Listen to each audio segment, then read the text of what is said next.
되니 민준아?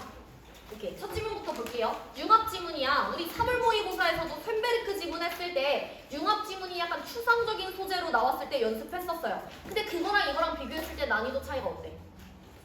그게 더 어렵지. 오, 얘가 훨씬 쉬워요. 이번 게 훨씬 쉬워요. 맞아요. 그럼에도 불구하고 가에서 하는 내용이나 나에서 하는 내용이 뭐가 중요한지도 모르겠고 그냥 고말이 고말 같고 잔상이 되게 안 남는다라는 얘기를 애들이 많이 했었어. 근데 그 잔상을 어떻게 남겼어야 됐는지, 뭐를 표시했어야 됐는지 같이 비교하면서 볼게요. 시각화 중요했던 거는 단일 용어 정리하는 것들이 꽤 있었고 학자 입장 대조되는 거 있었어요. 얘를 낮의 시문에서 되게 중요하게 쓸 겁니다. 그리고 유사 기출은 추상적 소재가 쓰인 융합 지문들이랑 다 비슷한 느낌인데 걔네보다 난이도를 훨씬 하향 조정한 거. 오케이? 근데 이따가 8번 보기 활용력 문제는 얘랑 유사했던 유형의 문제들이 많아요. 그거는 이따가 다시 언급할게요. 우리 가제시문 첫 번째 문단부터 같이 다시 읽을 건데 너네가 연필로 풀었으면 볼펜으로 시각화 표시하면서 같이 따라올게요. 첫 번째 문단은 이성주의 철학자들은 선생님이 학자 이름 나오면 뭐부터 시켜?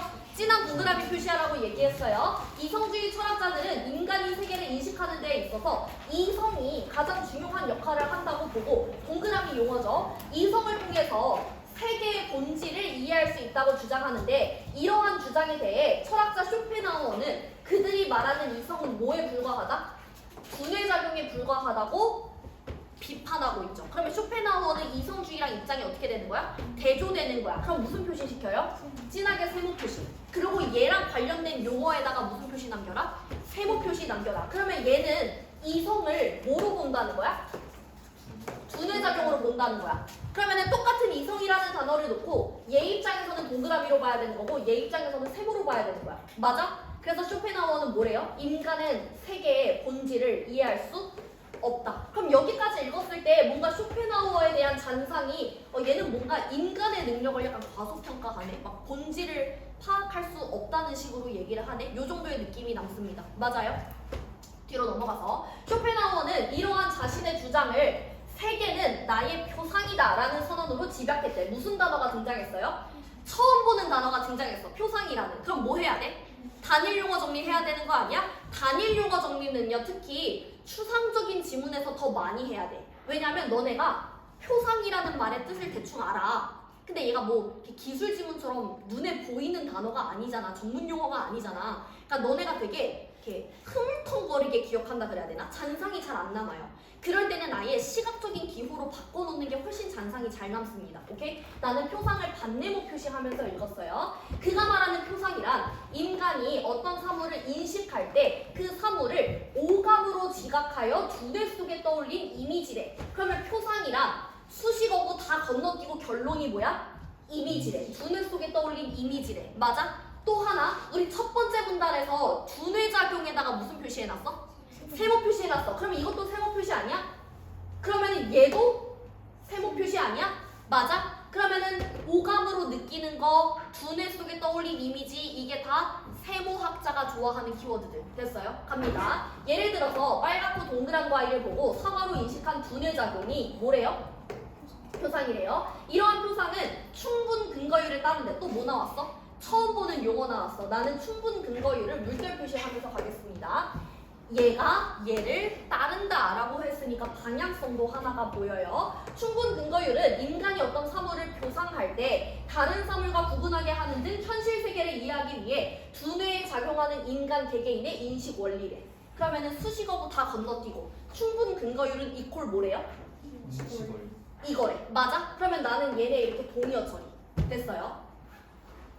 쇼펜하우어는 이러한 충분 근거율에 입각한 표상이 현실 세계를 경험하게 하는 근거이기 때문에 인간이 경험하는 세계는 충분 근거율에 한해서만 인식된 세계라고 말한대요. 즉, 우리가 경험하는 세계는 실제 세계 아니야? 아니야. 충분 근거율에 입각하여 표상된 것일 뿐이며 우리가 표상하는 세계는 단순히 두뇌작용으로 경험하는 뭐에 불과하다? 환영에 불과하다. 그럼 여기까지 읽었을 때 쇼펜하우어는 자기가 보고 듣고 느낀 세계가 실제는 아니다. 아니다. 그럼 나는 요 정도의 느낌이 남아요. 여기 막 물결 표시라든지 반네모 표시라든지가 등장했고 쇼펜하우어는 실제라는 거를 약간 인정하지 않는 느낌. 됐어요? 요 정도. 넘어가서 우리 방금 기억 봤어요.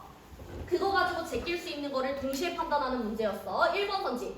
기억에는 인식 주체가 경험하는 세계는 의지를 어쩌고 저쩌고. 우리 방금 읽은 문단에 의지라는 단어가 나와 안 나와? 아직 안 나와. 그러면 얘는 판단이 안 되겠죠? 2번 선지. 우리가 경험하는 세계는 충분 근거율에 입각하여 떠올린 이미지에 불과하다. 맞는 말 틀린 말? 맞는 말. 3번. 인식 주체가 충분 근거율에 입각하여 세계의 본질을 이해할 수 있다는 의미가. 이게 맞는 말이야? 틀린 말이야? 이거 어디 나왔어요? 첫 번째 문단에 나오지 않았어? 첫 번째 문단 마지막 줄에 얘를 이해할 수 없다라 그랬으니까 얘는 볼 것도 없이 제껴야겠네요. 4번 선지. 기억에는 우리가 표상하는 세계는 의지. 나 이거 아직 못 봤는데? 5번에도 의지. 나 아직 못 봤는데? 그러면 어떻게 정리할 수 있어? 얘는 맞는 말, 얘는 확실히 틀린 말. 됐나요? 계속 갑니다. 그렇다면 쇼펜하우어가 생각하는 실제 세계는 뭘까? 얘도 실제에 대해서 얘기하긴 하나 보네. 그는 그게 뭐라고 단언한대? 의지라고 단언한대. 그가 말하는 의지란 아무런 근거나 이유도 없이 맹목적으로 움직이는 힘이자 욕망으로. 이게 다 누구의 동의요? 의지의 동의요. 또 누구의 동의요? 실제 그 자체. 쇼펜하우어에 따르면 이러한 의지는 충분 근거율에 따르지 않기 때문에 이성으로 설명하거나 그 자체를 포착할 수 없대요. 나 왜 의지에다가 동그라미 표시할게? 우리 첫 번째 문단에서 누가? 이성주의가 진한 동그라미 아니었어? 쇼펜하우어는 뭐였어? 진한 세모 표시 아니야? 그치? 근데 쇼펜하우어가 실제에 대해서 약간 인정하는 느낌, 인정 안 하는 느낌. 인정 안 하는 느낌 아니야? 근데 실제에 대해서 뭐라고 설명하긴 할 거라며. 그러면서 무슨 용어를 갖다 썼어? 의지라고 갖다 썼어. 그러면 사실 의지라는 단어는 쇼펜하우어랑 친한 단어야, 안 친한 단어야? 안 친한 단어지. 이런 느낌이 와. 그래서 얘랑 상반되는 느낌을 주고자 동그라미로 표시한 겁니다. 다른 표시로 해놨어도 상관없어요. 됐나요? 넘어가서 방금 의지라는 단어 나왔으니까 1번 선지 이제 판단할 수 있지 않을까? 인식 주체가 경험하는 세계는 의지를 감각기관으로 포착한 것에 지나지 않는다는 의미. 이게 맞는 말이에요? 틀린 말이에요? 이거 지금 판단할 수 있는 거 맞나? 맞죠? 포착된다 그랬어? 안 된다 그랬어? 나 방금 몇 번째 문단 봤지? 우리 여기까지 읽었어요? 아니야, 여기까지 읽었잖아. 그치? 그러면 이거 이렇게 표시해야 되는 거 아니야? 됐어? 여기까지 동의어 처리했고 쇼펜하우어에 따르면 이러한 의지는 충분 근거율에 따르지 않기 때문에 이성으로 설명하거나 그 자체를 포착할 수 없다. 그럼 포착할 수 없다 그랬으니까 1번 선지에서 포착한 것이라는 말을 하면 안 되는 거죠. 됐나요? 오케이. 세 번째 문단까지 있고 1번 선지 제끼입니다. 4번, 5번을 보니까 의지라는 말이 나오긴 하는데 의지가 객관화되었다라는 얘기는 아직 본 적이 없는 것 같아요. 하나 더 읽어야지 제낄 수 있을 것 같아요. 넘어가서 하지만 세계의 본질인 의지는 우리가 표상하는 세계랑 간절된 거는 아니래. 그치? 그 충분 근거율로 설명할 수는 없지만 그렇다고 또 단절된 거는 아니래요. 쇼펜하우어에 의하면 우리가 표상하는 세계는 의지가 뭐 된 세계래? 객관화된 세계래. 근데 지금 봐봐. 표상이 얘랑 동의어라는 거 아니야? 구조가. 그치? 맞아? 그러면 나는 이렇게 표시할게. 됐어? 됐어? 이러면 동의어라는 거를 한눈에 좀 더 파악하기가 쉽죠? 이때 의지가 객관화된다 라는 표현은 의지가 인간의 감각기관이 포착할 수 있는 방식으로 나타난 것을 의미한대. 예를 들어서 의지가 인간의 감각기관으로 포착할 수 있는 딱딱하고 동그란 형태로 나타났기 때문에 인간이 그것을 충분 근거율에 입각하여 다른 사물과 구분되는 자갈이라는 존재로 인식할 수 있는 거래요. 쇼펜하우어에 의하면 의지가 객관화되는 정도, 그러면 얘도 어떻게 읽을 수 있어? 표상되는 정도 아니야? 그치? 표상되는 정도의 차이에 따라서 중력과 같은 자연력, 무기물, 식물, 동물, 나아가 인간까지 다양한 형태로 나타날 수 있대요. 따라서 우리가 경험하는 모든 사물은 하나의 의지로부터 비롯하여 각자의 형태로 나타난 것이므로 의지와 단절된 게 아니라 근원적으로 의지와 서로 뭐가 되어 있대요? 연결되어 있대요. 여기까지 읽고 7번에 4번 선지. 우리가 표상하는 세계는 이거는 의지가 객관화된 세계. 얘네 무슨 관계였어 방금? 동의어 관계였어. 그러면 4번 선지 맞는 말이에요? 틀린 말이에요? 맞는 말이죠. 됐어요? 5번 볼까요? 우리가 표상하는 세계는 의지가 객관화된 세계와 단절되어 있는 게 아니라 연결된 세계라 그랬죠? 5번 선지 제껴놓고 정답은 몇 번 아니면 몇 번이다? 2번 아니면 4번이다. 마지막 문단 볼게요. 결국 쇼펜하우어의 철학은 우리가 경험하는 세계가 세계의 본질인 의지가 객관화된 표상임을 밝힘으로써 인간이 세계의 본질을 이해할 수는 없더라도 그 본질을 경험할 수는 있다는 것을 역설한 거래. 그럼 얘는 끝까지 뭐는 인정하지 않는 거야? 우리가 세계의 본질을 파악하거나 이해할 수는 없다는 거. 그치? 넘어가서. 전개 방식 문제는 당연히 가를 읽고 가운데에 있는 세 개가 다 틀린 말이라고 제껴놨어야 돼요. 1번, 5번 중에 나중에 다 골랐어야 되고 남아있는 문제 중에 가제 시문만을 읽고 문제 풀 수 있는 게 6번. 6번에서 나의 입장은 모르지만 가의 입장만 읽고 일단 OX 표시를 해놔야 돼요. 나제 시문까지 읽고 넘어오면 기억이 안 나요. 그쵸? 먼저 OX 표시 하겠습니다. 1번 선지. 모든 인식은 개인이 현실을 이해하는 원리나 방식에 따라 달라질 수 있다. 요거 보고 떠오르는 단어 없어요? 충분 근거율. 무슨 표시해놨어? 물결 표시해놨어. 그러면은 걔의 정의를 찾으러 가야 되는 거 아니야? 물결 표시 몇 번째 문단에 있니?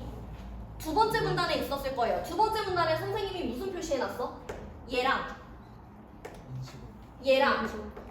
동의어라고 표시해놨어.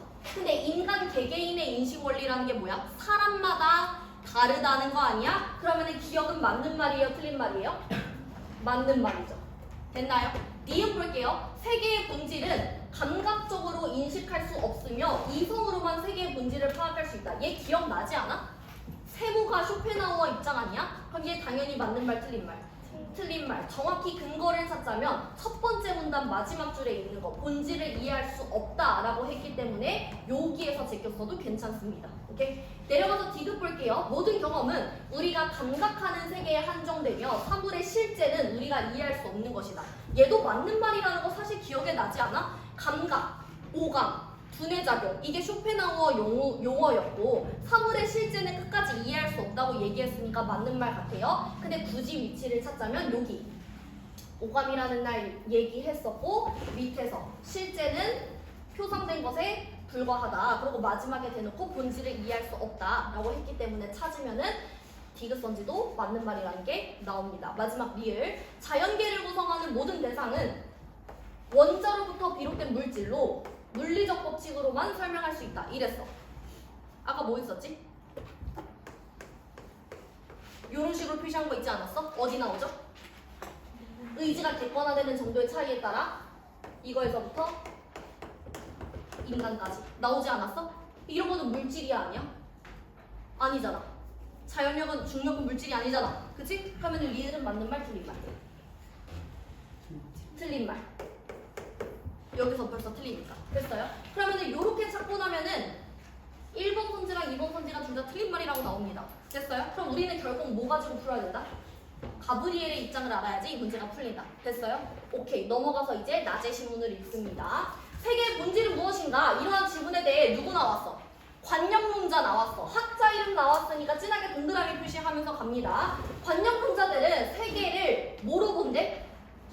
정신의 산물로 보고 모든 실제는 정신적인 거고 비물질적인 거라고 주장한대요. 그리고 반면 누구 나왔어? 자연주의자 나왔어. 그러면은 반면이라는 역접의 접속사 쓰였으니까 얘는 당연히 진한 세모학자에 해당되겠죠. 반대되는 입장을 얘기하겠죠. 근데 얘는 뭐래요?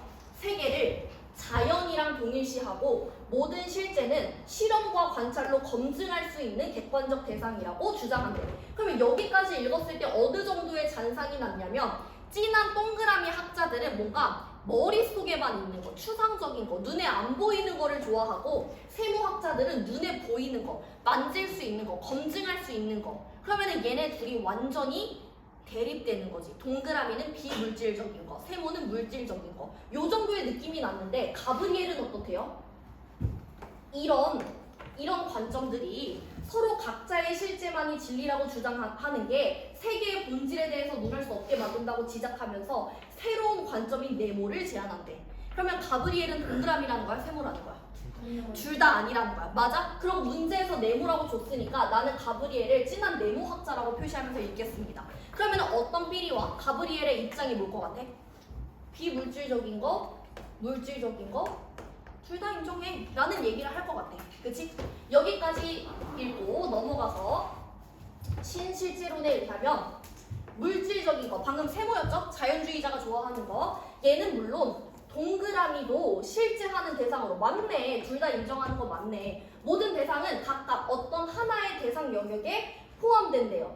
이때 대상 영역은 대상들을 설명할 수 있는 어쩌고저쩌고 이래. 근데 이거 너네 대상이라는 말도 알고 영역이라는 말도 알잖아. 그러면 되게 이 지문이 통으로 날아가는 느낌이 들지 않아? 잔상이 남는 게 하나도 없지 않아요? 추상적인 단어 나오면 단일 용어 정리하라는지. 지금 모든 대상이 어디에 포함된대? 대상 영역에 포함된대. 그래서 나는 대상 영역을 괄호 2개짜리로 포함하고 얘가 얘한테 포함된다라고 표시해놨어요. 됐어? 이때 대상 영역은 포함된 대상들을 설명할 수 있는 특정한 법칙. 그러면은 얘가 대상 영역이랑 동의어라는 거지. 그 법칙은 대상 영역마다 서로 다른데 이러한 대상 영역에는 대상만이 아니라 뭐도 있대? 관계를 담은 정황인 사실도 포함된대. 그럼 지금 뭐야? 대상 영역에 대상도 있고 사실도 있다는 거잖아. 뭐 해야 돼? 넘버링 해야 되는 거 아니야? 그럼 난 다시 올라가서 대상에다가 1번이라고 넘버링 해주고 사실에다가 2번이라고 넘버링 해놨어요. 됐어? 가령 한 알의 사과와 과일 접시가 있는 세 개가 있대. 이때 접시와 사과는 물리법칙으로 설명이 가능한 대상 영역의 대상이며 접시 위에 사과가 놓여있다라는 시공학적인 정황은 대상 영역의 사실에 해당한대요. 가브리엘은 인식 주체가 어떤 것이 진리인지 판별이 가능한 것은 뭐밖에 없다? 2번밖에 없다. 그리고 2번이 참일 때 진리가 된다 라고 한대요. 그럼 얘도 되게 추상적인 지문인데 1번이랑 2번이 큰 괄호 안에 포함된다 라고 뭔가 좀 더 구체화되지. 오케이? 넘어가서 5번 문제도 동시에 푸는 문제였어요. 이 중에 제낄 수 있는 건 뭐였죠? 아직 모르는 단어가 들어가 있고 예. 대상 영역이 가지는 특정한 법칙은 다르다든지 방금 나왔던 얘기. 5번 대상 영역에는 물질적인 거과 비물질적인 거 이거랑 이거 뿐만 아니라 뭐까지 포함된다? 2번까지 포함된다. 둘 다 맞는 말이네. 됐어? 넘어가서 가브리엘은 이렇게 인식 주체가 사실의 진위를 판별할 수 있다는 것은 곧 의미장을 통해 세계에 접근한 것이라고 주장한대. 뭐 나왔어요? 새로운 단어 등장했어요. 뭐 해야 돼요?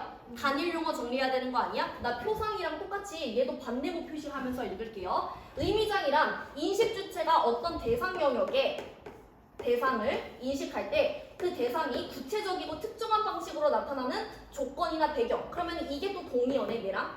그치? 가브리엘은 의미장에 나타나는 대상을 실제한다고 표현한대요. 예를 들면은 내 손은 나의 신체라는 의미장에 나타나지만 내 손을 글로 묘사했다면은 그 글이라는 의미장에도 나타난대. 어떤 경우는 내 꿈이다 오해라는 의미에서 그만의 방식으로 나타난대요. 즉 세계에는 수많은 의미장이 동등하게 존재하며 모든 의미장에서 나타나는 손들은 모두 각각의 의미장에서 실제래. 하지만 가브리엘은 하나의 의미장에 실제한다고 고참은 아니라고 말한대요. 그는 의미장이 최소한 몇 개 있어야 된다? 2개 이상은 있어야 실제에 대해 의미 있게 사유하고 토론이 가능하며 참과 거짓을 밝힐 수 있대요. 여기까지 읽고 남는 잔상 뭔가 되게 다양성을 인정해 주는 것 같은데 웬만하면 다 맞다고 해주는 것 같은데 딱 하나의 조건이 뭐야? 의미장이 2개 이상이어야 된다. 또 하나 가지문에서는 쇼펜하우어가 뭐라 그랬어? 실제라는 단어 자체를 별로 안 좋아했죠. 계속 실제를 이해할 수 없다 그랬죠. 근데 얘는 뭘 인정했어? 실제를 인정했어. 그 용어를 좋아하는 것 같아. 맞아? 요 정도의 잔상이 남았으면 됩니다. 5번 문제 몇 번? 1번 선지, 2번 선지 방금 다 읽지 않았어? 다 맞는 말이죠. 3번 볼까요? 어떤 대상이 하나의 의미장에 실제하면 된다 안 된다? 안 된다. 몇 개 이상이다? 2개 이상이다. 거의 거저주는 문제였어요. 넘어가서 이는 우리가 다양한 의미장을 통해서 세계를 경험하며 각각의 의미장으로 경험하는 세계들이 공존한다는 것이다. 그래서 가브리엘은 관념론자다.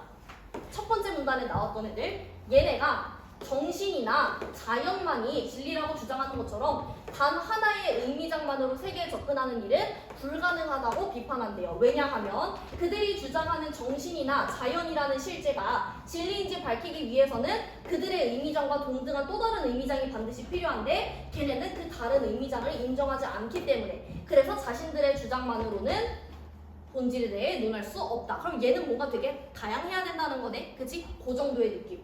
넘어가서 실제로는 다양한 관점이 각각의 실제만이 진리라고 주장하며 충돌하는 현대사회에 대해서 뭘 던져주는데 그게 니은이래요. 됐어요? 그러면 니은은 누구의 입장? 가브리엘의 입장. 그리고 걔에 대한 질문이 7번 문제였어요. 정답은 몇 번 아니면 몇 번이다?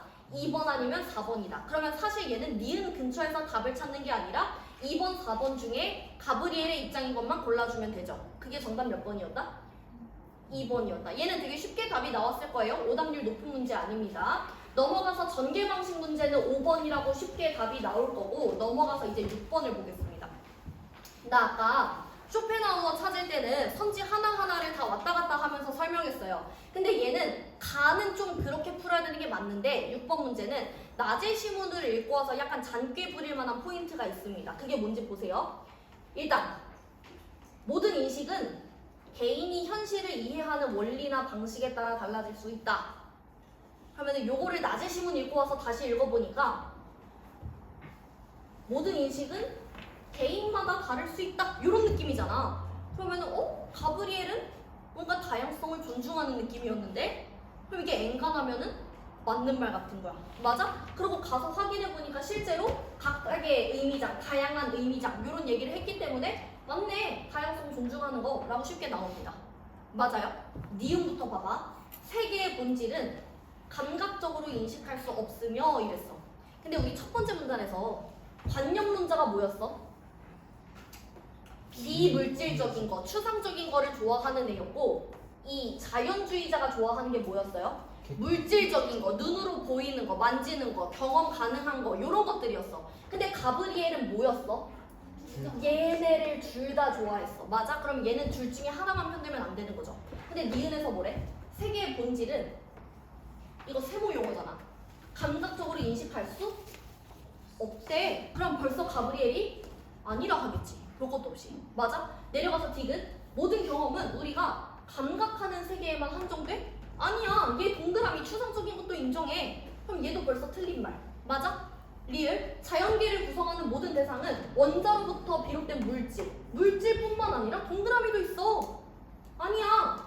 이러면 답이 겁나 빨리 나오지 않아? 그러면 정답이 몇 번이다? 4번이라고 쉽게 나옵니다. 뭐 가지고? 요거 시각화 대조 정리 하나 한 거 가지고 얘 입장 파악이 잔상이 확실하게 남으니까 요런 선지가 쉽게 제껴지는 거지.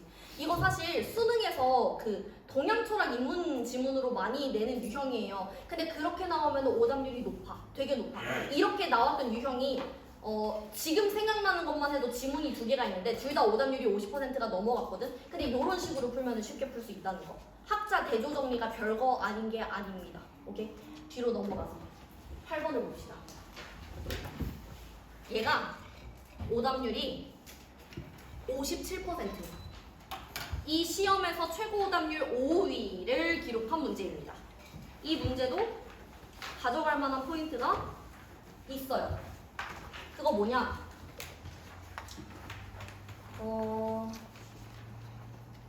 지난주에 한 거 말고 3월 모의고사에서 보기 활용형, 그 융합형 보기 활용형 문제에서도 마찬가지였고 혈압 지문에서도 마찬가지였고 평가원 기출 중에 어려웠던 거 있죠. 비타민 K, 혈액 지문에서도 마찬가지였고 고의 기출 중에 의미 형성이라는 지문 했었거든. 그 융합 지문, 추상적인 지문 그거 했을 때도 마찬가지였고 지금 생각나는 거는 그 정도. 그 보기 활용형 문제에서 선생님이 강조했던 게 뭐냐면 보기에 뭔가 새로운 사례를 주고 가와 나를 읽고 대답하라고 하면 보기를 읽고 가에 걸려있는 것만 먼저 쳐낸 다음에 그 다음에 나를 읽고 나머지를 쳐내라. 선지 순서대로 보면서 가와 나를 동시에 적용하려고 하면은 추상적인 내용은 교통사고 난다. 그 내용 구별이 안 된다. 그래서 따로따로 제끼라고 했던 거 기억나요? 우리 혈액 지문도 가나다 약물 3개인 거 가로 제껴놓고 나로 제껴놓고 다로 제껴놓고 했잖아. 걔랑 똑같아. 그래서 나 일단 보기를 읽을 거고 쇼펜하우어 입장으로만 선지를 확인할 거예요. 오케이? 보기를 먼저 봅니다. 한 원시 부족에는 아이가 홀로 밀림에서 사슴의 뿔을 구해와야지 전사로 인정받는 풍습이 있는데 매일 사슴의 뿔을 손에 쥐는 상상을 하던 족장의 아들은 깊은 밤 홀로 밀림에 들어갔다가 길고 단단한 뿔이 난 동물을 보고 사슴이라고 착각했어. 근데 알고 보니까 그게 뭐다? 노루의 뿔이다. 맞아요? 맞아요? 그러면 지금 사슴의 뿔을 손에 쥐는 상상을 한 거 사슴이라고 착각한 거 이거는 다 실제가 아니지. 내가 오해하는 거지. 맞아? 근데 내가 실제 가져온 건 뭐야? 노루의 뿔이야. 근데 아버지가 또 그거를 기념해 주시기는 했대요. 맞아요? 가에 걸려있는 선지만 봅니다. 1번. 쇼펜하우어는 보기에서 아들이 착각한 사슴과 아침에 본 노루의 뿔을 모두 뭐로 본대? 표상한 것으로 본대. 그럼 너네 뭐 찾으러 갈 것 같아? 표상이라는 단어 시각화한 거 찾으러 가야 되는 거 아니야? 반대고 표시가 처음 시작된 게 어디예요? 두 번째 문단에 뭐라고 표시되어 있어? 표상이란 인간이 어떤 사물을 인식할 때 그 사물을 오감으로 지각하여 두뇌 속에 떠올린 뭐다? 이미지다. 그러면 내가 감각해서 만질 수 있거나 머릿속으로 상상한 이미지거나 그러면 다 표상이라는 용어를 쓸 수 있다는 거잖아. 확인해보니까 어때요? 내가 머릿속으로 떠올린 이미지고 노루의 뿔은 내가 감각해서 만질 수 있는 거죠. 당연히 1번 선지 맞는 말이다 틀린 말이다? 맞는 말이다. 됐어요? 2번 볼게요. 가에 쇼펜하우어는 보기에서 홀로 밀림에 들어간 아들과 아들이 가져온 노루의 뿔은 뭐래? 의지가 객관화된 정도가 다르네. 그럼 뭐 찾으러 가야 돼? 요 시각화한 거 그대로 찾으러 가야지. 의지가 객관화된 정도라는 말이 어디 처음 나와요? 네 번째 문단에 처음 나와요. 뭐래요? 의지가 객관화되는 정도의 차이에 따라 중력과 같은 자연력, 무기물, 식물, 동물, 인간까지 다 된대. 웬만한 거 다 된대. 근데 여기서 지금 뭐야? 아들은 뭐야? 인간이야. 얘는 뭐야? 무기물이야. 그치? 무기물이라고 해야 되는 거 아니야? 동물은 아니잖아. 뿌리니까. 그치? 어쨌거나 다 해당이 되는 거죠. 뭐야? 유기물이야? 아니야. 이과는 대답하지 말아줬으면 좋겠어요. 어쨌거나 무기물, 동물 다 있었잖아. 그러면 얘네는 당연히 객관화된 정도가 다른 거죠. 얘네 두 개가 다른 거니까 조용해봐 이놈시키야. 얘가 인간은 아니잖아. 두 개가 다르잖아. 그러니까 당연히 객관화된 정도가 다르겠죠. 맞아요? 2번 선지는 1번 선지랑 똑같이 시각화된 거 찾으러 가는 거 아니야? 근데 2번 선지 골라서 틀린 친구들도 있어요. 내가 모르는 단어 있으면 시각화된 거 지문에서 찾아서 정의 확인하라고 얘기했었잖아. 그치? 내려가서 3번 선지는 가가 없네요. 넘어가서 4번 봅시다. 얘는 몰라. 얘부터 먼저 보는 거야. 쇼펜하우어는 보기에서 아들의 상상 속 사슴의 뿔과 아들이 착각한 사슴을 모두 뭐라고 본대? 실제로 본대. 근데 나 이거 아직 확인 안 했거든? 근데 가제시문 읽고 나는 분명히 어떤 잔상이 나왔어? 쇼펜하우어는 실제를 싫어해. 실제를 이해할 수 없다 그래. 그러면 얘는 실제라는 말을 쓸까 안 쓸까? 안 쓸 것 같은데 뭐가 붙어 있어? 달리가 붙어 있어. 그러니까 얘는 맞는 말 같아 틀린 말 같아? 요 전체가 맞는 말 같아. 맞아? 마지막으로 5번 볼게요. 이거는 지금 몰라요. 얘만 봐요. 쇼펜하우어는 보기에서 부족에 둥그린 뿔과 아들의 첫 사냥을 축하하는 뿔을 뭐로 본대? 실제로 본대. 그럼 얘 마찬가지로 이런 용어 싫어하잖아. 근데 얘는 달리도 아니야. 그럼 이 선지는 맞는 말이야 틀린 말이야? 틀린 말이야. 그러면 나를 보지도 않았는데 정답이 몇 번이라고 나와요? 5번이라고 나와요. 그럼 우리는 뭐만 확인하면 돼? 3번이 맞는 말인지 4번이 맞는 말인지만 확인하면 되는 거 아니야? 됐어? 그럼 이제 나 입장에서 얘를 한번 봅시다. 나 입장에서 3번 선지부터. 나의 가브리엘은 보기에서 아들이 가져온 뿔 때 아들 이름의 첫 글자가 새겨진 정황. 이거 뭐야? 이거 아니야? 진리인지 판별이 가능한 거는 뭐밖에 없다 그랬어요? 이거밖에 없다 그러지 않았어? 여기. 그치? 그럼 이게 맞는 말이야 틀린 말이야? 맞는 말이지.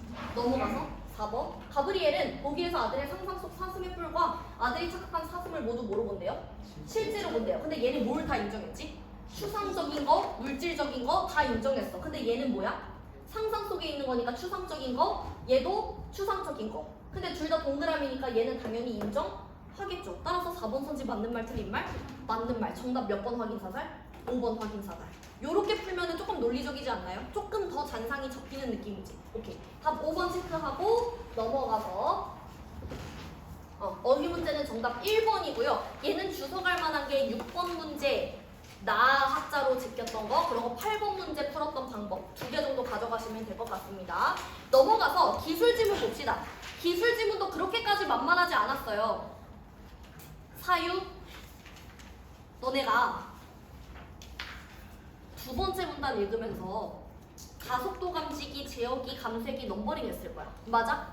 넘버링 해놓고 밑에 응답 인식 과정이랑 감쇄 제어 과정을 두 개 비교하는 정리 해놨을 거야. 맞아? 그러면은 과정이니까 순서가 나올 거 아니야. 그래서 응답 인식 과정을 1번, 감쇄 제어 과정을 2번으로 넘버링 하고 싶은데 이 과정이 뭐 한대?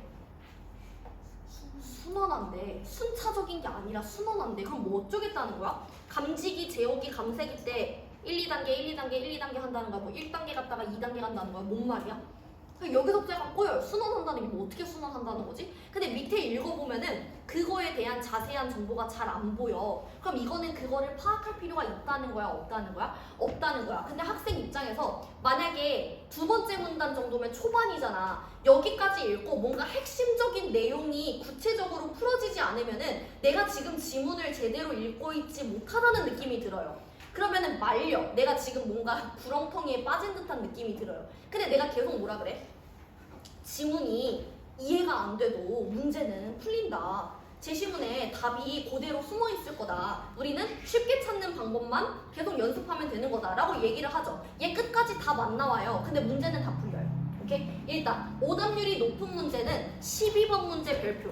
얘가 최고 오답률 1위였습니다. 오답률이 65.5%고요. 뒤로 넘어가면은 13번 문제 별표.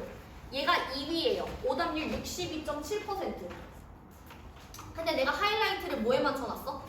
12번에만 쳐놨어. 그 뜻은 뭐냐? 둘 중에 진짜 틀릴 만한 문제는 12번 하나밖에 없다는 거예요. 13번은 맞췄어야 돼.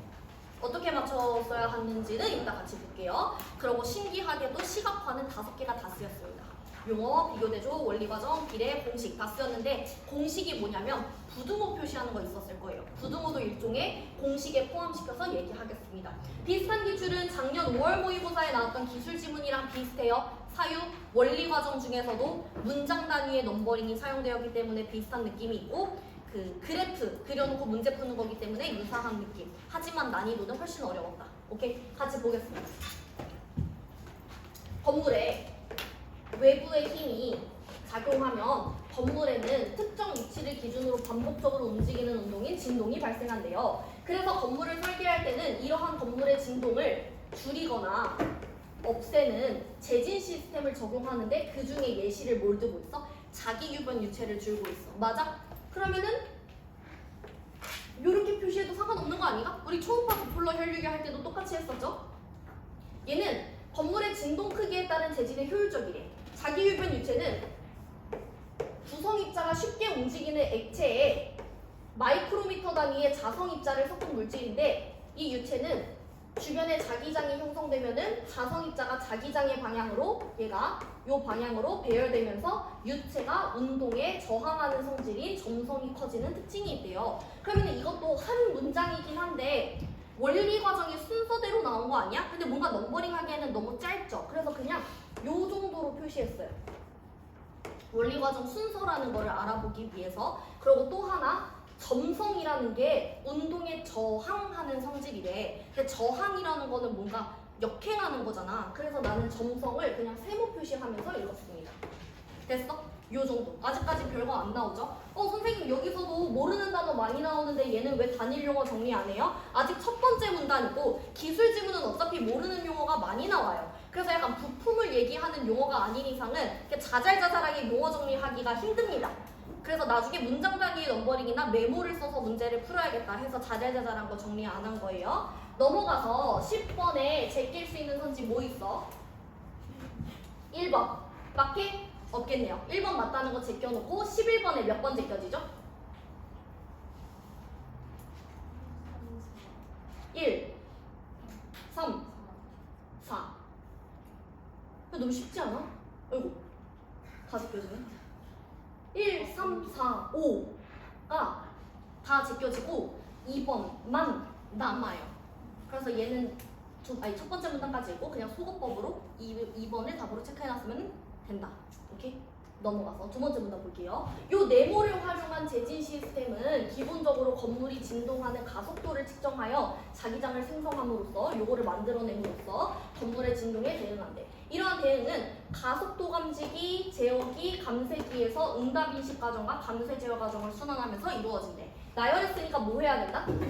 넘버링 해야 된다. 그리고 과정 두 개가 비교되고 있으니까 얘네도 비교대조 정리를 해줘야 된다. 맞아요? 근데 얘가 순환한다 그랬으니까 순서는 사실상 무의미한 것 같아. 맞아? 그래서 나는 숫자가 아니라 A, B로 넘버링 해놨습니다. 숫자로 해놔도 큰 상관은 없어요. 응답인식 과정은 일단 뭐부터 설명하겠다는 거야? A 단계부터 설명하겠다는 거야. 건물에 외부 힘이 작용했을 때 나타나는 건물의 진동 상태를 가속도의 크기로 산출하는 과정이래. 그러면 얘도 요 중간에 수식어구를 다 빼고 나면 A 과정은 뭐 하는 거예요? 산출하는 과정이 A라는 거 아니야? 그치? 건물이 진동으로 흔들리기 시작하면서 한쪽으로 움직이면 야 지금부터 뭐 할 것 같아? 원리 과정에 대해서 말로 설명할 것 같지 않아? 근데 이거를 뭐에 따라 설명하고 있어요? 순서에 따라 설명하고 있어요. 그럼 뭐 해야 돼? 문장 단위의 넘버링 하자고 얘기했었죠. 건물이 진동으로 흔들리기 시작하면서 한쪽으로 움직이면 뭐가 된대? 먼저 1번 내부에서는 특정 질량을 가진 질량체가 관성에 의해서 건물의 운동 방향과 무슨 방향? 반대 방향으로 앞전소자의 힘을 가한대요. 누가? 질량체가. 맞아? 이렇게 힘을 받은 앞전소자에서는 그럼 이거 다음 단계로 넘어간 거네. 앞전소자에서는 전압이 발생하고 이때 발생한 전압은 크기가 어떻대요? 매우 작아서 왜곡이 일어나기가 쉽대. 그래서 자체 전원을 지닌 무슨 기? 제어기. 그리고 제어기가 몇 번이었어요? 2번이었어. 맞아? 근데 자체 전원을 누가 가지고 있어? 제어기가 가지고 있어. 그러면 얘도 누구 용어인 거야? 얘도 2번 용어인 거 아니야? 2번에서 뭐로? 1번으로 뭐를 보내? 전류를 보내. 그래서 가속도 감지기에서 1번에서 발생한 전압을 어떻게? 증폭시켜서 수신한대. 그럼 지금 수신하는 것도 누구야? 주어가 누구야? 제어기야. 그러면 수신도 누구 용어야? 제어기 용어야. 맞아? 이후 마지막 제어기는 수신한 전압의 값을 토대로 건물에 뭐를 산출해? 가속도의 크기를 산출해. 그러면 산출도 누가 하는 거야? 제어기가. 제어기가 할 일이 많네요. 그쵸? 요 정도로 표시. 넘어가서 10번에 몇 번 지켜지죠? 제어기가 몇 번이었지? 2번이었어. 자체 전원도 누구 용어였지? 2번이었어. 그럼 얘 당연히 맞는 말이네요. 맞아요. 앞전소자에서 발생한 전압, 이것도 표시했던 것 같은데 왜곡이 일어날 수 있다. 얘도 찾아지는 거 아닌가? 맞아. 가속도 감지기는 몇 번? 1번. 제어기에서 산출한 뭐죠? 2번에서 산출한 가속도의 크기를 수신한다. 누가 해요 이거? 제어기.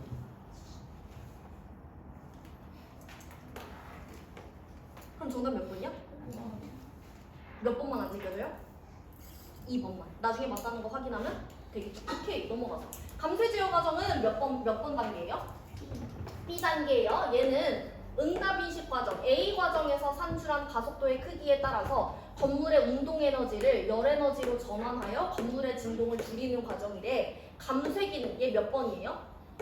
3번. 그럼 난 이제 요 정도의 느낌이 들어. 직접 문단에서 A 과정 얘기할 때는 3번이 나왔어, 안 나왔어? 안 나왔어. 그래서 요 정도 용어밖에 안 쓰였어요. 근데 B 단계에서는 이제 무슨 용어도 쓰겠다는 거야? 3번 용어도 쓰겠다는 거야. 그럼 당연히 선지에서 1번, 2번 나오면은 세 번째 문단에서 답 찾고 3번 용어 나오면은 네 번째 문단에서 답 찾으면 되는 거 아니야? 그치? 계속 갑니다.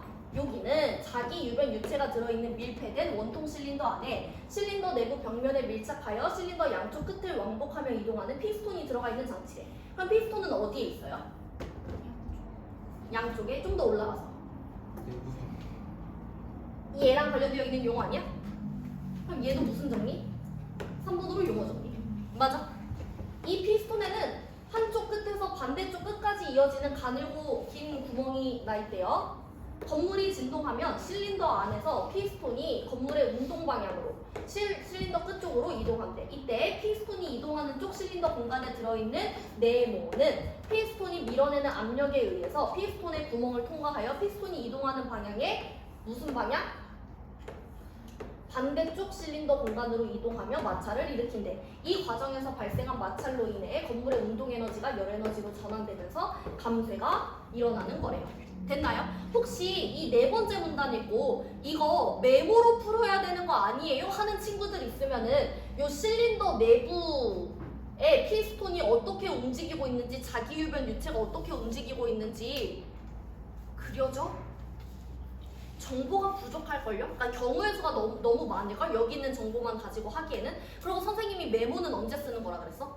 용어랑 문장 단위의 넘버링이 둘 다 안 통할 때 메모를 쓰는 거라 그랬어. 근데 이미 우리는 뭘 썼어? 용어 넘버링도 해놨고 문장 단위의 넘버링도 있었으니까 굳이 메모를 쓸 필요가 없는 거죠. 오케이? 여기까지 해놓고 10번에 방금 가늘고 긴 구멍이 어디 나왔죠? 방금 직접 문단에 나왔죠. 근데 방금 직접 문단이 뭐에 대해서 얘기했죠? 3번에 대해서 얘기했으니까 2번 사실 당연히 맞는 말이겠죠. 넘어가서 만약 응답 인식 과정에서 얘 뭐예요?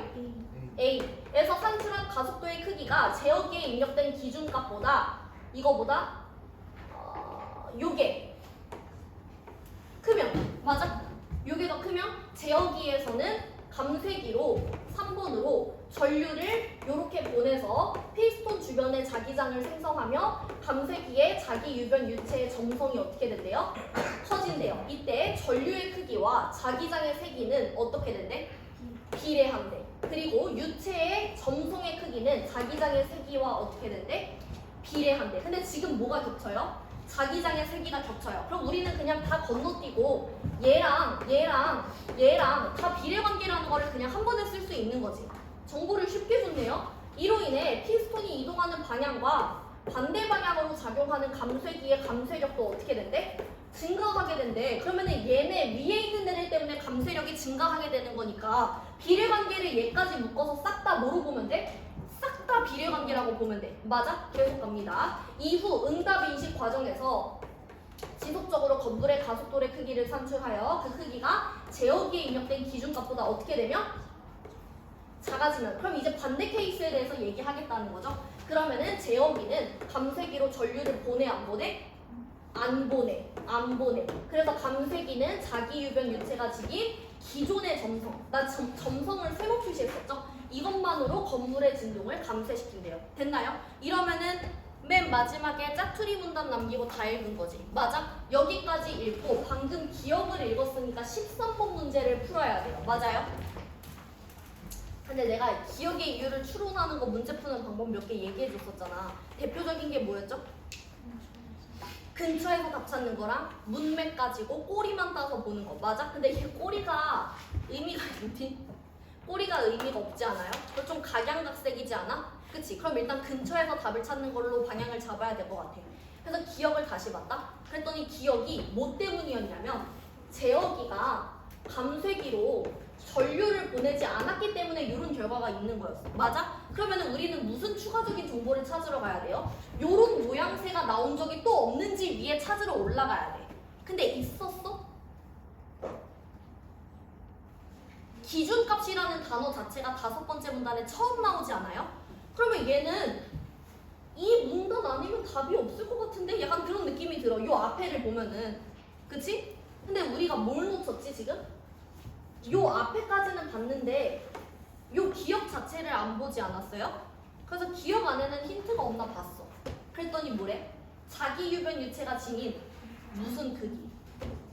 기존의 점성의 크기라는 거는 뭔가 변화를 줄 필요가 없다는 거 아니야? 근데 나는 일단 점성이 왜 생긴 거였지? 얘를 한번 확인을 하러 가야 될 것 같아. 근데 점성이라는 말이 여러 번 나와요. 근데 무슨 점성이야? 기존의 점성이야. 그러면은 변화가 없을 때의 점성인 거죠. 그러면은 어디를 봐야 될 것 같아? 제일 처음을 봐야 될 것 같아. 세모가 제일 처음 나온 게 어딘지. 근데 그게 어디야? 첫 번째 문단에 뭐라고 나와 있어요? 점성이 커지는 특징이 있대. 근데 그 점성이 커지는 게 뭐 때문이래요? 주변에 자기장이 형성되면은 자기장 방향으로 배열되면서 점성이 커지는 거래. 근데 기억은 뭐였어? 기존의 점성이야. 그럼 점성이 커지는 거야, 안 커지는 거야? 안 커지는 거야. 점성이 없는 그 변화가 없는 상태야. 그러면은 얘를 어떻게 해줘야 돼? 반대로 해줘야 돼. 맞아? 그래서 나는 자기장이 형성되거나 자기장 방향으로 배열되는 거랑 반대말이 없는지 확인했어요. 그랬더니 몇 번에? 5번에 자기장이 생성되지 않아서 자기장의 배열이 흐트러지는 거. 이게 완벽하게 첫 번째 문단에서 얘기했던 거랑 반대말이 되는 거지. 맞아요? 나 이거 뭘 근거로 찾으러 갔지? 기억에 점성이라는 단어를 시각화해 놓은 거를 5번째 문단에서 거슬러 올라가서 첫 번째 문단까지 찾으러 갔던 거죠. 이거 처음 봐? 이거 우리 어디서 봤죠? 나 계속 얘기하는 것 같아.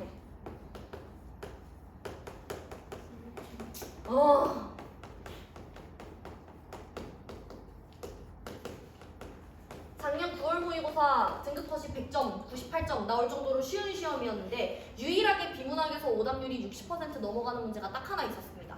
그게 비문학 기술 지문, 블록체인 지문에서 얘랑 똑같은 유형, 기억에 대한 이유로 적절한 것은 물어보는 거였는데 지문이 반쪽 정도 됐어요.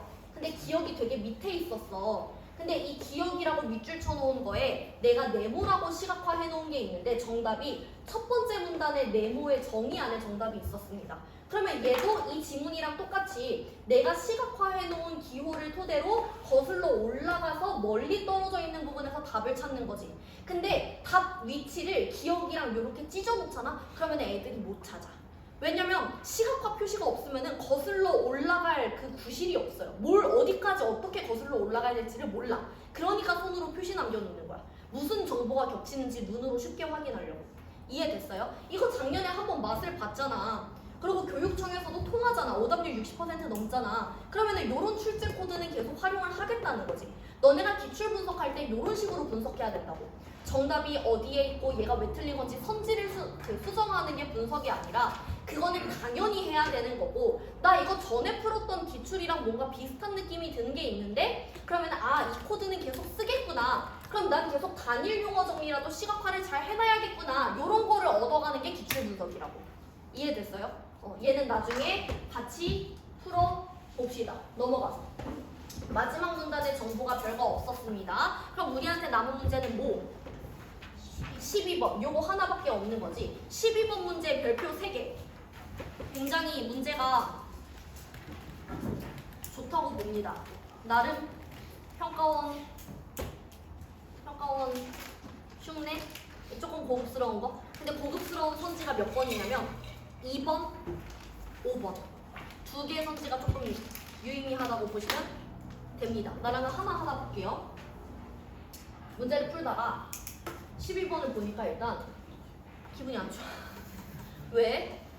그래프를 어떻게 봐야 될지 모르겠어. 이상하게 생겼어. 천천히 뜯어봐야 돼. 일단 Y축이 뭐예요? 감쇄력이야. 감쇄력이라는 말은 나 5번째 문단에서 봤어. 그리고 비례관계도 있었어. 맞지? 근데 지금 뭐야? 얘를 기준으로 플러스랑 마이너스로 갈려요. 그쵸? 그러면 당연히 이 그래프를 읽는 단서를 주워 먹어야 될 것 같아. 첫 번째 단서를 읽었더니 플러스와 마이너스는 감쇄기의 감쇄력이 작용하는 방향이 어떤 거래? 방향이 서로 반대래. 그러면 이거는 뭔가 양수냐 음수냐 그런 거 따지지 말고 요 하얀색 축을 기준으로 방향이 바뀌면 방향을 뒤집어줘야겠다. 그 정도의 정보? 됐어요? 내려가서 피스톤 주변에 얘 뭐지? 3번이었지. 얘 주변에 자기장이 생성되지 않았을 때의 감쇄력이 몇이래? 500이래. 그게 어디예요? 여기 아니야? 맞아? 그럼 여기는 자기장이 생겨 안 생겨? 안 생겨. 여기도 마찬가지로 자기장이 생겨 안 생겨? 안 생겨. 맞아? 오케이. 그럼 나머지 얘를 어떻게 읽어줘야 되지? 이 구간을 뭘 기준으로 나눠놔야 되지? 그러려면 제시문에서 뭔가 추가적인 정보를 찾아야 될 것 같아요. 그쵸? 근데 피스톤 주변에 자기장이라는 말이 나왔기 때문에 이 용어가 쓰인 구간을 찾아보면은 뭔가 추가적인 정보가 있을 것 같아. 그게 5번째 문단. 여기 똑같이 있지 않나요? 그치? 근데 얘가 왜 생성된 거래? 기준값보다 크면은 자기장을 생성하는 거래. 맞아? 그러면은 아까 500은 자기장이 생성되지 않은 거니까 여기는 기준값보다 크다는 거야, 작다는 거야? 기준값보다 작으니까 자기장이 생기지 않는다는 거죠. 내 말 맞아? 맞아? 그러면 어디도 마찬가지야? 여기도 마찬가지 아니야? 방향만 반대라며. 내 말 맞아? 그러면 500 이상인 구간은 뭐가 되는 거예요? 기준값보다 산출한 값이 커가지고 자기장이 생기는 구간이 되는 거지. 그럼 어디도 마찬가지야? 여기도 기준값보다 커서 자기장이 생기는 구간이 되는 거지. 내 말 맞아? 우리는 뭐만 봐주면 돼? 요 축을 기준으로 뒤집어지면 방향만 바꿔주면 되는 거야. 맞아? 맞아? 오케이. 그럼 이제 선지를 선지를 볼게요. 자꾸 스포하네. 1번. 건물의 진동이 시작될 때 나 이거 아까 세 번째 문단에서 문장 단위의 넘버링 했던 거에서 봤는데 1단계로 시작했는데 그럼 얘는 정답이 3문단에 있을 것 같네 라는 느낌이 오죠. 가속도 감지기 1번의 질량제가 앞전소자의 힘을 가한 방향은 A에서 피스톤이 이동하는 방향과 반대겠군 이랬어. 그러면은 지금 방향에 대해서 물어보고 있네? 그럼 난 세 번째 문단에서 방향이라는 키워드를 찾아야겠네? 하고 세 번째 문단을 훑었어. 그랬더니 어디? 우리가 문장 단위의 넘버링 했던 것 중에 2단계를 보시면요. 가속도 감지기 내부에서는 특정 질량을 가진 질량체가 관성에 의해 건물의 운동 방향과 반대 방향으로 앞전소자의 힘을 가한다 그랬어. 맞아? 그러면 얘는 뭐랑 반대가 되는 거예요? 건물의 운동 방향이랑 반대 관계가 되는 거지. 맞아? 그러면은 뒤에 A에서 피스톤이 이동하는 방향을 찾을까요? 피스톤은 몇 번이에요? 3번이에요. 그럼 얘는 몇 번째 문단에서 찾아줘야 되는 거야? 네 번째 문단에서 3번이 처음으로 등장했으니까 여기를 뒤져봐야겠지. 그랬더니 네 번째 문단 위에서 7번째 줄. 건물이 진동하면은 피스톤이 어디로 움직인대요? 건물의 운동 방향. 얘는 건물의 운동 방향이랑 똑같고 얘는 건물의 운동 방향이랑 반대니까 얘랑 얘는 당연히 어떻겠어요? 반대겠죠. 따라서 1번 선지 맞는 말 틀린 말? 맞는 말. 얘는 솔직히 제시문에 그대로 있잖아. 1번 선지는 못 찾았으면 안 돼요. 2번 선지 볼게요. B에서 피스톤이 이동하는 방향은 D에서 자기 유변 유체가 이동하는 방향과 서로 다르겠군 이랬어. 근데 개꿀 이거 어디 있었지? 방금 여기 있었지 않았나? 그치? 이거 뭐예요? 피스톤이 이동하는 방향? 건물의 운동 방향이랑 같은 방향이었어. 그럼 우리 이번에 뭐만 찾으면 돼? 자기 유변 이거 찾으면 돼. 맞아? 어디 있는지 찾아. 네 번째 문단 밑에서 네 번째 줄. 뭐래요? 자기 유변 유체는 피스톤이 이동하는 방향의 반대. 그러면 이거는 볼 것도 없이 얘랑 얘랑 지금 무슨 관계다? 방향이 반대 관계다. 피스톤이 이동하는 방향이랑 뒤에서 자기 유변 유체가 이동하는 방향이 반대 관계다 라는 게 그대로 써있죠. 그쵸? 그러면 2번 선지가 얘네 둘은 다르겠군 이라니까 어떻게 보면 맞는 말 같아. 그치? 근데 우리가 뭘 체크 안 했어? B랑 D를 체크를 안 했어. 지금 B는 어디 있어요? 여기 있어요. D는 여기 있어요. 얘네는 지금 하얀색 충을 기준으로 대칭되어 있어. 그러면 얘는 방향을 어떻게 해줘야 돼? 한 번 더 뒤집어줘야 돼. 그러면 현재 얘네가 반대 관계니까 여기서 한 번 더 뒤집으면 뭐가 되는 거야? 같은 방향이 되는 거야. 그러면 얘는 맞는 선지야? 틀린 선지야? 틀린 선지야. 따라서 정답이 몇 번이야? 2번이야. 얘는 조금 유의미합니다. 2번 선지는. 됐어요? 근데 넘어가서 중요한 건 이게 아니야. 3번. C부터 D 사이에서 자기 유변 유체의 점성은 크기가 작아졌겠대. 얘 뭐 봐야 될 것 같아? 비례관계 봐야 될 것 같지 않아? 근데 비례관계가 몇 번째 문단에밖에 없었어? 5번째 문단에밖에 없었어. 세모의 비례관계가 요 Y축 감쇄력이랑 어떤 관계였죠? 싹 다 비례였어. 근데 지금 C부터 D는 감쇄력이 내려가고 있으니까 점성의 크기가 당연히 작아져야 되는 거죠. 그래서 3번 선지는 꽁으로 주는 선지였습니다. 됐어요. 4번 볼게요. D와 E 사이에서 제어기는 감쇄기로 전류를 보내지 않겠군. 이것도 어디 있었어? 5번째 문단에 있었어. 전류를 보낸다 안 보낸다 기준이 뭐였어요? 기준값보다 크다 작다였어. 근데 지금 D와 E 사이에는 뭐예요? 기준값보다 작아. 그럼 전류를 보내 안 보내? 안 보내. 얘도 그대로 있어. 얘도 개꿀선지야. 됐어? 그럼 우리는 이제 5번이 맞다는 것만 확인하면 되거든? 근데 5번이 굉장히 유의미해요. 5번 선지 더 쉽게 풀 수 있는 방법이 있는데 나는 너네가 요 선지로부터 얻어갈 수 있는 거를 다 얻어가라고 조금 길게 설명을 할게. 들어봐. 5번 선지에서 2에서 가속도 감지기 내부의 앞전 소자에서 발생한 전압의 값은 A일 때보다 작아졌겠군 이랬어. 그럼 일단 5번 선지에서 요구하는 거는 뭐예요? 전압의 값의 크기를 비교하는 거야. 맞아? 값이라는 거는 수치야. 수치를 비교하고 있는 거야. 맞아? 근데 시각화 A부터 E까지 수치를 비교하려면 뭘 힌트로 삼을 수 있어? 값을 비교하는 거. 비례관계가 힌트가 되지 않을까? 맞아? 또 하나 뭐 있어요? 공식이 또 있으면 얘도 숫자를 적용해서 크기 비교할 수 있지 않나? A, B, C는 사실 관련 없어요. 용어 비교대조 원리 과정으로 값을 비교할 수 있는 거는 아니잖아. 걔는 다 문자의 영역 있잖아. 맞아? 그럼 일단 뭐부터 건드려? 나 얘부터 건드리려고. 됐어? 근데 비례관계가 어디밖에 없어? 5번째 문단에밖에 없어. 그럼 나 5번째 문단에서 뭘 찾아야 돼? 앞전 소자에서 발생한 전압의 값을 파악할 수 있는 비례관계가 없나 봐야 돼. 근데 그런 비례관계가 5번째 문단에 있어 없어? 없어. 그럼 나 이제 뭐 찾아야 돼? 요거 써야 돼. 근데 여기서 공식이 뭐밖에 없었어? 부등호 표시밖에 없었어. 기준값이랑 크기 비교한 거. 맞아? 근데 지금 기준값이라는 거는 제시문에서 그냥 임의로 얘기한 값이잖아요. 우리가 정보를 찾을 수 있는 값이 아니잖아. 그럼 기준값 말고 뭘 봐야 되는 거야? 응답 인식 과정에서 산출한 가속도의 크기를 점검하러 가야 되는 거 아니야? 그럼 우리는 기준값이라는 애를 이용해서 크기 비교를 하려면 산출한 가속도의 크기랑 얘가 같은 말이면 바로 크기 비교를 할 수 있는 거 아니야? 맞아? 그럼 우리 뭐 찾으러 가야 돼요? A 단계에서 산출한 거니까 세 번째 문단에 요 단어를 찾으러 가야 되는 거 아니야? 맞아? 올라가 봅시다.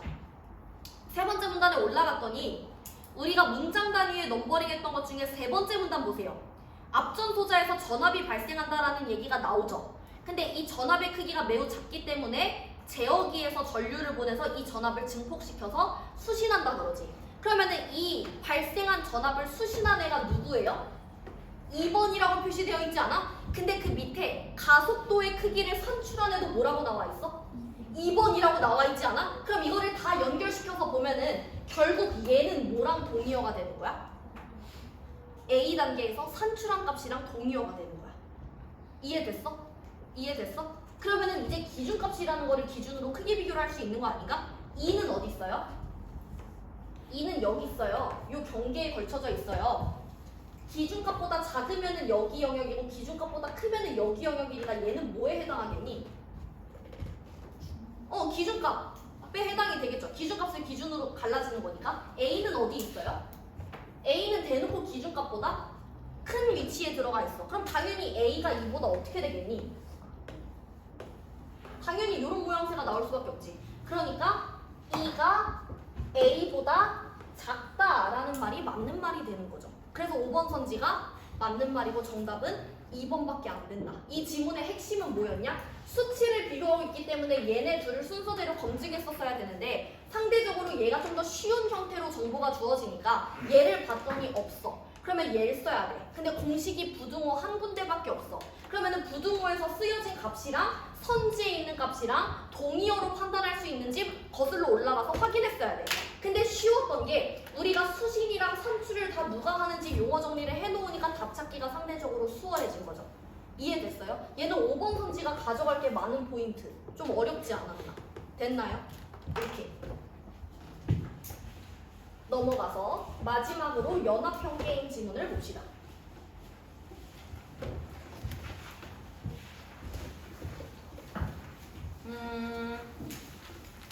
얘는요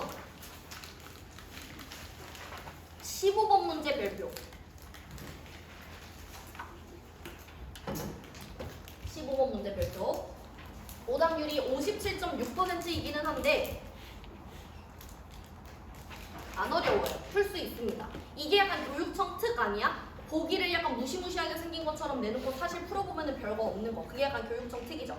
얘 진짜 내가 풀었던 것처럼 같이 가볼게. 시간은 7분 걸렸어요. 7분 안에 어떻게 풀었는지 봅시다. 풀어보면은 시각화할 게 별로 없었을 거야. 맞지? 여기다 보면은 연합을 형성하여 협력한 결과를 공정하게 분배하는 방법을 모색하는 경제학 이론인데 연합은 경제 주체들이 공동의 목적을 위해 경제 주체 전체나 이익과 형성 집단으로 협력의 결과를 분배하기 위한 기준을 정할 수 있는데 그 기준이 뭐다? 셰플리 값이다. 처음 보는 단어 나왔으니까 용어 정리 정도 해놨어요. 그러고 넘어가니까 셰플리 값은 이러고 설명을 해줘요. 연합의 경제 주체들이 분담할 총 비용을 각 경제 주체가 연합에 기여한 정도에 따라서 공정하게 분배할 수 있는 기준인데 이 기준은 경제 주체들이 연합을 형성할 수 있는 모든 경우의 수를 고려한다는 측면에서 이거를 그리고 경제 주체들이 연합에 참여함으로써 발생하는 총 비용의 증가분에 비례해서 비용을 분담하게 한다는 측면에서 요거를 가진대. 그럼 문제에서 쓰일지는 모르겠지만 무슨 성 하니까 얘네들을 비교하겠죠. 요 정도 표시. 넘어가서 셰플리 값을 구할 때는 구하는 방법에 대해서 얘기해 줄 건가 봐요. 연합을 형성할 수 있는 모든 경우마다 연합에 참여하는 경제 주체들의 한계 기여도를 계산한대. 얘 뭐야? 얘도 처음 보는 단어 아니야? 그래서 나 이것도 이런 식으로 단일 용어 정리하면서 읽었습니다. 이때 한계 기여도는 특정 경제 주체가 연합에 참여하면서 연합에서 발생한 총 비용의 증가분을 뜻한대. 그럼 얘가 뭐야? 한계 기여도의 정의 아니야? 그리고 뒤에서 바로 뭘 줘요? 총 비용에서 특정 경제 주체가 참여하기 전에 발생한 연합의 총 비용을 빼서 구하라고 공식을 줬어. 근데 한계 기여도의 정의보다 공식이 복잡하지 않니? 공식이 너무 구구절절이지 않아? 그래서 이걸 수식화를 해야 돼? 다 글자 쓰는 거일 것 같은데 그냥 괄호로 묶어서 연산부호만 써놓으면 안 되나? 이걸 내가 문제 풀 때 갖다 쓸까? 라는 생각이 벌써 들어요. 됐어? 그래서 나는 수식화 안 해놨어. 그냥 연산부호로만 표시를 해놨어. 다음으로 이렇게 구한 경제 주체들의 한계 기여도에 뭘 곱한대? 가중치를 곱한 값을 경제 주체별로 어떻게 한대요? 또 더한대. 그래야 셰플리 값이 나온대. 개귀찮은데? 그러다 갑자기 가중치랑 연합을 형성할 수 있는 모든 경우 중 특정 순서로 형성된 연합이 나타날 확률을 뜻하는데 이렇게 가중치를 한계 기여도에 곱하는 이유는 경제 주체들이 연합에 참여하는 순서에 따라서 요게 달라질 수 있기 때문에 즉 경제 주체들이 연합에 참여하는 모든 순서가 동일한 중요성을 가질 수 있게 하기 위해서 그런 거예요. 여기까지는 뭐 그냥 그런가 보다 정도?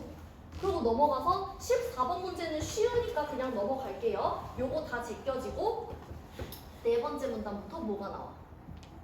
가상의 게임을 통해서 예시를 친절하게 들어주겠대. 아 다행이다. 나 위에서 공식 정리하는 거 이해 안 됐는데 예시 들어주면 좀 친절하잖아. 그치? 근데 여기서부터 기분이 안 좋아. 갑과 을이 같이 여행을 갔는데 같은 경로에 있는 서로 다른 유적지를 보러 간대. 여기서부터 기분이 안 좋아. 경로가 같은데 유적지가 왜 다른 거야? 그래서 약간 뭐지? 하다가 이동거리에 따라 발생하는 비용을 분담할 건데 아니 경로가 같다면서 갑의 택시비랑 을의 택시비가 왜 다른 거야? 그리고 갑이 먼저 타고 을이 나중에 타는 거랑 을이 먼저 타고 있다가 갑이 나중에 타는 거랑 또 다르대. 그래서 약간 여기 읽으면서 약간 사고 난 거 같은데 라는 느낌이 들었습니다. 그래서 그냥 용어 정리 갑이랑 을을 구분해서 표시하고 누구의 한계 기여도가 얼마인지 정도만 표시하면서 읽었어. 머릿속으로 이해가 안 되니까. 근데 내가 이해가 안 되는 거 붙잡고 있으라고 해. 그냥 넘어가라 그래. 그냥 넘어가라 해. 근데 만약에 문제를 풀다가 이 예시를 정리하지 않으면 문제가 안 풀려. 그러면은 돌아와서 천천히 시간 투자해서 이거 예시 정리해야 돼요. 근데 예시가 필요하지 않을 수도 있잖아. 문제 풀 때. 그치? 그럴 때를 대비해서 나는 미룰 수 있을 때까지 미뤄야겠다라고 생각을 했어. 됐어? 그래서 네 번째 문단을 거의 머리에 남기는 거 없이 날렸어요. 그리고 넘어가서 다섯 번째 문단을 보니까 또 예시야. 그래서 그냥 또 날렸어. 근데 여기는 정보가 좀 있어. 가중치가 둘 다 2분의 1 값으로 똑같죠. 그리고 한계 기여도의 가중치를 곱한 값을 갑과 을별로 모두 더하면은 셰플리 값이 이렇게 나오는데 그 두 값을 더하면은 총 비용이랑 똑같아진다. 이거는 뭔가 새로운 정보잖아. 요 정도의 느낌? 맞아? 그리고 당연히 예시를 날렸으니까 요게 안 와닿겠죠. 그리고 요 앞에 답이 있지도 않아요. 맞아? 그래서 기억에 걸려있는 문제는 그냥 맨땅에 헤딩하듯이 사실일치로 수거해 나갔어야 하는 문제. 근데 얘가 완전 개소리야. 순서 고려한다 그랬고 가중치가 똑같았으니까 완전 개소리야. 그리고 얘는 딱히 틀렸다고 할 만한 부분이 없어. 그리고 얘는 대놓고 비례관계가 뒤집어져 있어. 맞아? 그리고 총 비용도 줄어드는 게 아니라 당연히 늘어나는 거야. 그래서 이거는 문맥 같은 거를 고려할 필요도 없이 사실일치로 정답이 3번이라고 쉽게 남는구나 라고 그냥 객골 문제로 주워 먹으면 됩니다. 그리고 마지막까지 읽으면 14번도 쉽게 답이 나와요. 문제는 뭐야? 문제는 15번이야. 기분이 안 좋아. 왜? 갑과 을이랑 두 사람밖에 없었는데 사람이 셋으로 늘었어. 그럼 경우의 수가 당연히 더 늘어나. 순서에 따져야 되는 경우의 수가. 그리고 나는 무엇보다 예시를 정리하지 않았어. 이 문제를 어떻게 풀어야 될지 난감해. 맞아? 일단 보기를 읽었어요. 실수상이 여기 있고 지자체 A, B, C가 있는데 상수도를 건설하기 위해서 지자체 A는 어떻게 해야 된대? 1만 요것만 하면 돼. 근데 B는 어떻게 해야 돼? 요거랑 요거가 둘 다 있어야 돼. C는 어떻게 해야 돼? 요거랑 요거랑 요게 다 있어야 돼. 그리고 각각 건설하는 게 6억, 22억, 30억이라고 써 있어요. 맞아요?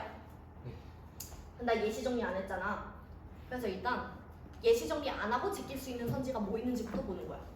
1번을 봤더니 지자체 A, B, C가 모두 참여하여 형성된 연합들의 가중치는 모두 같겠군 이랬어. 근데 가중치가 제시문에서도 갑과 을이 2분의 1 값으로 다 똑같았어요. 그럼 얘는 일단 맞는 말일 것 같아. 맞아? 제시문에 있었던 거니까. 2번은 어때요?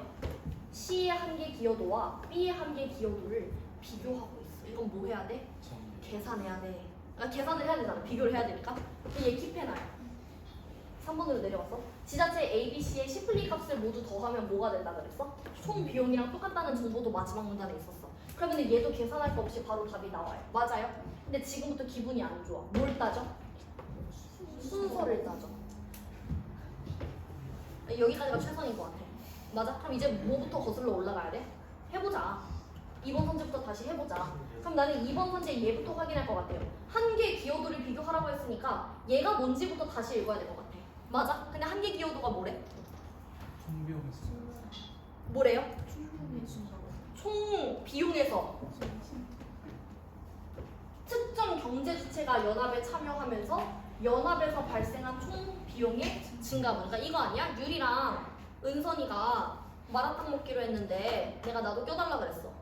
내가 끼니까 고기를 200g 더 추가해야 되는 거야. 그러면서 발생하는 증가분. 고기 200g에 해당하는 추가 그거잖아. 별로 안 어려운데? 왜 웃어? 아니 유식이 더 집행이라고 해서 계속 뒤에서 더블링을 쳐. 어쨌거나 얘가 공식이 어렵게 생겼었잖아. 그러니까 공식 무시하고 정의만 봐도 대충 뭔 소리인지 알 것 같은 거야. 그래서 얘를 다시 봤더니 2번 선지를 보시면요. A, B, C 순서대로 형성된 연합의 경우 지자체 C의 한계 기여도는 A가 들어왔어. B가 들어왔어. 그랬더니 얘는 이미 되어 있는데 얘가 없어. 그러면 B가 얘를 추가로 만들어야 돼. 맞아? 그 상태에서 C가 마지막에 들어오면 C는 뭐만 하면 돼? 3 요거만 하면 되는 거 아니야? 내 말 맞지? 근데 이거 건설하는 비용이 얼마였어? 이게 6억이었고 B가 이게 22억이니까 여기가 얼마인 거야? 16억인 거고 이게 30억인 거니까 여기는 얼마가 되는 거야? 8억이 되는 거지. 맞아? 그러면 한계 기여도가 나온 거 같아. 얼렁뚱땅. 그랬더니 어때요? C의 한계 기여도가 얼마? B의 한계 기여도가 16억. 그러면 얘보다 작아. 그러니까 정답이 몇 번인 거야? 2번인 거야. 그러면 4번, 5번도 왠지 확인할 수 있을 것 같은데 B, A, C 순서대로 형성된 연합의 경우 볼까요? B가 먼저 들어왔어. 얼마 내고? C가 다 해야 되니까 22억 내고 들어왔어. 그 다음에 누가 들어와? A가 들어와. 그럼 얘는? 개꿀? 맞아? 그럼 마지막에 누구 들어와? C가. 얘 얼마 내야 돼요? 8억. 그러면 C가 참여하면서 총 비용이 마지막에 얼마나 증가했지? 8억. 그럼 얘 자연스럽게 맞는 말이네. 맞아요? 마지막 5번. B, C, A 순서대로야. 그러면 얘 들어오자마자 얼마 내? 22억 내. 그 다음에 얘가 얼마 내? 8억 내. 그러면 A가 이제 들어오려고 했는데 다 되어 있어. 그러면 A는 또 개꿀. 이게 누구예요? A A. 따라서 5번 선지도 맞는 말. 정답은 몇 번이다? 2번이다. 괜찮니? 얘 생각보다 할만하지 않아? 문제 별거 없죠? 15번. 뭐 가지고? 정의 가지고. 근데 얘랑 비슷한 기출이 뭔지 알아? 내가 아까 앞에다 써놨어요. 22년도 4월 모의고사 영업 레버리지도. 물론 영업 레버리지도는 우리가 주워 먹어야 될 포인트가 더 많아요. 근데 걔도 핵심은 뭐였냐면 공식을 쓰는 문제도 있었지만 그 마지막 보기 활용형 문제 풀렸던 게 영업 레버리지도의 정의를 활용해가지고 문제가 다 쉽게 풀렸어. 막 표 있고 엄청 문제 복잡하게 나와 있는데 영업 레버리지도의 정의를 확인하면 풀리는 문제였어요. 그거랑 유사하다고 보시면 됩니다. 공교롭게도 둘 다 경제 지문이잖아. 그치? 요 정도. 오케이. 뒤로 넘어가가지고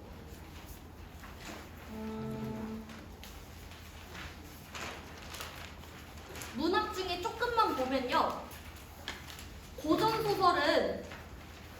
별거 없었거든? 등장인물이 많긴 많은데 주인공이랑 주인공 가족들 여러 명 나올 거고 빌런이랑 얘랑 관련된 엑스트라들 나올 거고 요 정도의 인물 표시하면서 읽었으면 어려웠을 거 없을 거고요. 문제가 어렵지 않았어요. 나의 그 친엄마랑 양엄마를 구분하는 거 그 정도. 넘어가서 22번부터 26번까지 갈래복합을 보면은 가에 나와 있는 고전시가 완전 그냥 클리셰죠. 유교적인 가치를 중요시 여기는 거. 그리고 나에 있는 수필도 늘 주제가 하나라 그랬어. 근데 그 주제 찾는 거 어렵지 않았을 겁니다. 문제도 다 쉽게 나왔고요. 23, 24, 26 세 문제를 다 동시에 풀었어야지 시간 세이브가 됐을 겁니다. 뒤로 넘어가서 27번부터 30번까지 이 현대소설 안 어렵죠? 30번 문제 4번 선지. 상대의 빈궁한 처지라는 거는 의사가 빈궁한 처지라는 건데 의사가 지금 가난한 상황이 아니잖아요. 어이없는 문제였고 현대소설은 3월 모의고사에서 출제된 소설이 훨씬 더 중요합니다. 마지막으로 나와 있는 현대시는 가작품은 그렇다 쳐도 나작품에 대한 줄거리 파악이 잘 안 됐을 수도 있어요. 근데 내가 현대시 내용 이해 못해도 된다 그러잖아. 우리 34번에 4번 선지 보면요. 침대에 몸을 눕히고 살면서 낮은 잠자리를 기웃거리까지 인용해놨지. 인용한 위치 가서 확인해봐. 기웃거리 뭐예요? 기웃거리 던 시제가 뭐야? 과거야. 근데 4번 선지에서는 뭐랑 연결해놨어? 앞으로의 삶의 태도, 미래랑 연결해놨어. 이거 뭐야? 인용한 위치 확인 아니야? 훈이 이거 틀렸어? 네. 미치겠네 진짜. 정답 몇 번이다? 4번이다. 제발 그 긍정, 부정, 보기, 인용한 위치 3개에 입각해서만 판단하세요. 우리 10분 쉬었다가 나머지